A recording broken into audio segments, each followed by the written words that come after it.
Hi guys, chicken বনাই আছোঁ। আলহী আহিব। মই চিকেনটো নিমখ হালধি আৰু তেল দি কেনে 15 মিনিটমান মাখি থৈ দিছোঁ।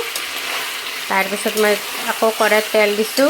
অলপমান তেল দি অলপমান চেনি দিছোঁ তেলত। তাৰপিছত তেজপাতা, দালচিনি, এলাইচি দি কেনে পিঁয়াজ দি কেনে ভাজি লৈ চিকেনটো দি দিছোঁ। তাৰপিছত মই চিকেনটো ভাজি চিকেনটো অলপ দেৰি ভাজি কেনে আদা ৰচুনৰ পেষ্ট দিছোঁ। আদা ৰচুনৰ পেষ্ট দি এতিয়া ভাজি আছোঁ। তাৰপৰা আৰু এটা মছলা বনাই আছোঁ পেচেণ্ট, এইটো পিছত দিম। ইয়াতে মই ধনিয়া দিছোঁ, জলকীয়া দিছোঁ, দৈ দিছোঁ আৰু জালুক দিছোঁ।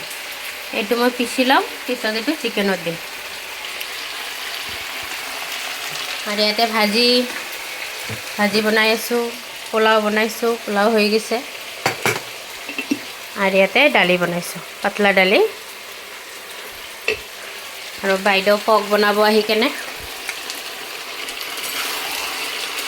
ভিডিঅ' ভাল লাগিলে শ্বেয়াৰ কমেণ্ট কৰিব। বাই বাই গাইছ।